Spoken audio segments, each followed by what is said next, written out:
sa Diyos karong adlaw, ayaw pagania ang inyong kasing-kasing sama sa pagsukol sa inyong tigulangan batok sa Diyos.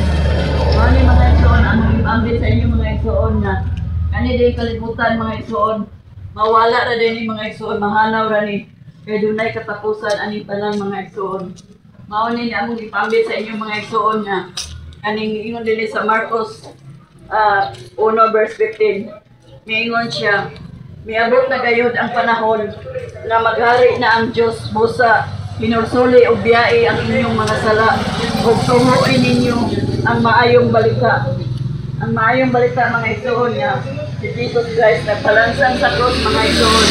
Nagpalansang siya sa krus mga igsoon para pagtubos sa atong mga sala mga igsoon.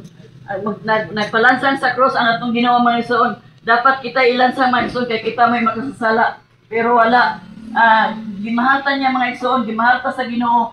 Busa, siya ang nagpalansang, siya ang nagtubos sa atong mga sala mga igsoon. Mo na giingon niya dinhi sa 2 Timoteo 3:16. Ang tibuok kasulatan gisulat uban sa lamdag gikan sa Dios ug mapuslanon alang sa pagtudlo sa kamatuoran, sa pagbadlong, sa pagsaway o sa pagtudlo unsaon pagkinabuhi nga matarong. Gusto sa Ginoo mga igsoon nga magkinabuhi ta nga matarong mga igsoon. Dili ta na tao nga kanang masupilon mga igsoon nga masukol sa atong mga ginikanan. Gusto niya sa Ginoo nga mahimot ang buutan og Diosnon nga mga tao mga igsoon. Dili katong dili sa mga naa sa pinadayag 21:8 mga igsoon ingon siya.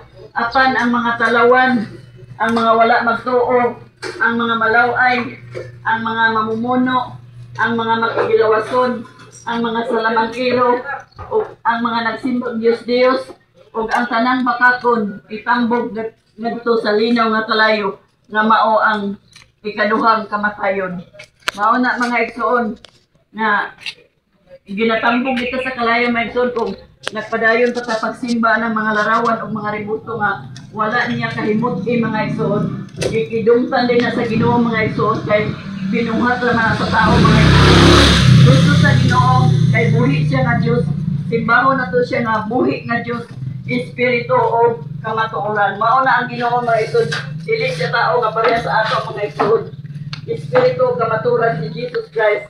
Naana sa Biblia na isulat mga igsoon. Sa Juan 4:24, espiritu o kamatuoran ang atong Ginoo mga igsoon. Na ang Ginoo dili siya tao sama kanato mga igsoon. Naa siya sa iyang trono pero ang iyang balaang espiritu niya dinhi sa kalibutan nagtan-aw sa matag usa ka kinabuhi nato mga igsoon. Kung unsay atong ikabisihan aning kalibutan na maunay iyang kitahukman tanya dito sa iyang gingharian mga igsoon. Iya tag paghukman sa pag-atubang nato mga igsoon ibase sa atong mga binuhatan aning kalibutan mga igsoon. Kung unsay atong ikabisihan dinhi, wala ta nagsimba sa buhi nga Dios, wala ta nagbali-bali sa iyang pulong. Mao na pagkasilutan ta mga igsoon.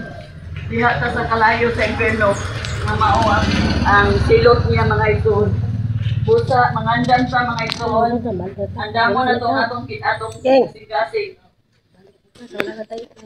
Balik doon kumay. Ang akong ibalik ang tanang tugiman sa mga panalangin kanimo lamang. Yeshua, Masiya, Yahweh, Jesus Christ, Holy Spirit. Amen. Sige.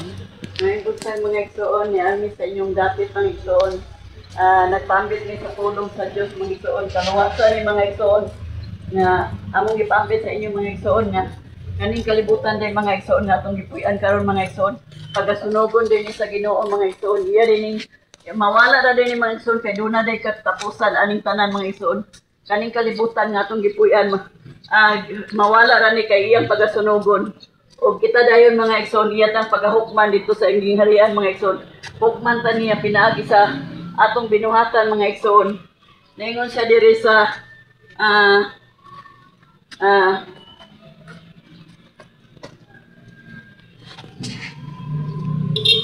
John 3:16. Kay gihigugma pag-ayo sa Dios ang kalibutan ug tungod niini gihatag niya ang iyang bugtong anak aron ang tanan nga mutuo kanya dili malaglag kun dili makabaton hinuon.